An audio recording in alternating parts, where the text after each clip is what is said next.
My name is Adrienne Shishko. I'm an artist. I live and work in Brookline, Massachusetts. And I'm thrilled to be in this space, excited about how all the artwork looks here. A little bit by way of introduction, I've come to art later in life after wearing many hats. I have a law degree. I was a buyer at Saks. I was a personal trainer. And now I can say with conviction that I'm an artist, and I think in all likelihood this career is going to stick. It became obvious to me that in all my other careers I looked for opportunities for creative expression.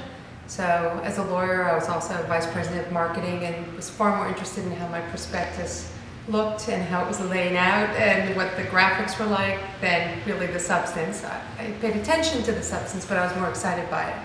So after a series of different choices and having kids, I really began to work in earnest on my art. And what you see here is a culmination reflective of a couple of years' work here. This is not all at one period of time, but it really is the closest expression of who I am now and really living in the moment. That's great. And just to go back quickly to your other professions, so what do you like more about the art, the creative expression? I guess it's all of it, because for entrepreneurs, it's, not having to work for someone is a big perk. But you're sort of going down your own road, you're choosing your own path. Is that something that appealed to you more about art?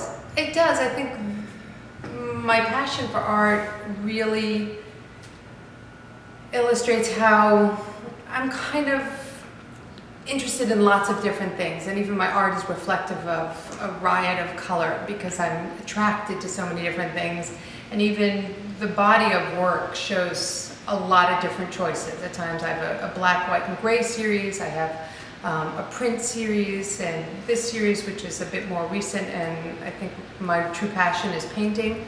I like being able to turn on a dime and say, no, I want to do this now, I want to do this now, and with art and total self-expression, I can do that. So working on my own as an artist, it's a gift. I'm fortunate to be able to make that choice in my life. My kids are mostly grown, so I have some room and space to be able to focus on my art.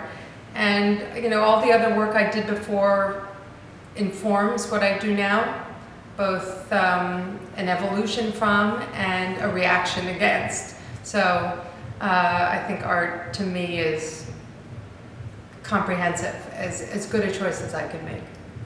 That's great. And how many pieces do you have going at once, typically? I often work on multiple canvases. In large part, I work quickly. Apparently I'm very prolific. I haven't examined other artists' output, but given how much time I've been working, I work very intensely. I'm exhausted by the end of the day of work. I'd sometimes say about 3 canvases. I often start them with a concept in my head. A concept might just be color. Ideas germinate from things I see and touch and do on any given day. And it's not a linear process for me. It's very non-linear, which is perhaps why art is better for me than being a lawyer, which is very linear. I like taking detours, and at least in art, it's celebrated. And it's very autobiographical in that I also use a lot of recycled materials, which appeal to the environmentalist in me. When I worked as a lawyer, I worked in environmentally responsible investing. So there's a part of me that's still drawing on the values that were inherent in that work. So I collect things, but it's autobiographical in that they're usually things I've touched or come into contact with or I've seen. So I'm always like a little collector and hiding things away, which I actually did before I made art, but now all of a sudden I understand why I've been saving them. It was almost like I was building up my cash, and now I can go and say, oh, I saved all that fabric for a reason. I loved it, and now I know why. So it's archaeological as well, because there's layers and layers, and both for in the making and in the viewing, there are layers to look at and layers to uncover, what went into it. That's great. Oh, you're not a hoarder, are you? I am definitely not a hoarder. I like having a space in the house where I can make a mess and have my boxes of materials, but luckily nowhere else. Stacking up to the ceiling. Nice. No, it would be hard to make art with that kind of visual clutter. You need space. Nice. And I guess as far as being an artist in Boston, I don't know, how do you feel Boston? You know, to be an artist, your reception, or what your feelings? It's been fabulous for me as someone coming to the art scene later in life. I have a lot of deep connections to the community through all sorts of other careers that I've had, and being a parent and being a spouse. And I found Boston's very receptive to it. I mean, because we're not so flooded with art, it's almost easier to be seen. If I were in New York, or New York being the best example of an ideal place to make art, there's a wonderful community and there's energy there, but it wouldn't reflect my life now. I think if I were 25 as an artist, if I had done it differently, New York would have been fabulous. But I find Boston is eager to see more art. I mean, with the ICA's expansion and now the MFA and the Gardner, all of a sudden Boston's exploding.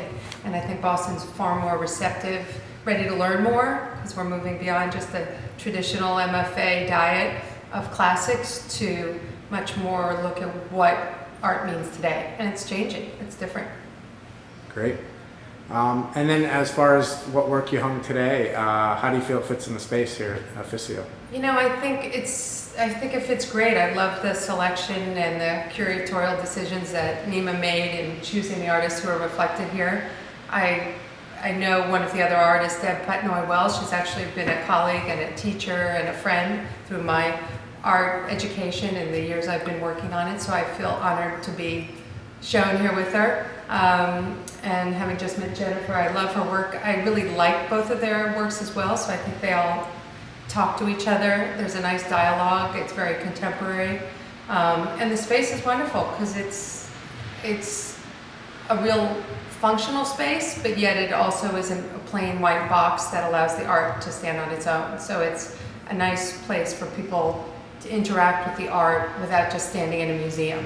I think it's a nice balance because as I've discovered in my own work, I often move art around my space so that I experience it at different moments in my day. If I just stand in front of it, I get one story, but if I walk by it and I catch it in a different light, I see something different about it. And I think being able to live and work among art, amidst art, really gives people an opportunity to experience how it affects their day-to-day existence. So I think it's I'm thrilled you guys are doing it. I think it's a wonderful hybrid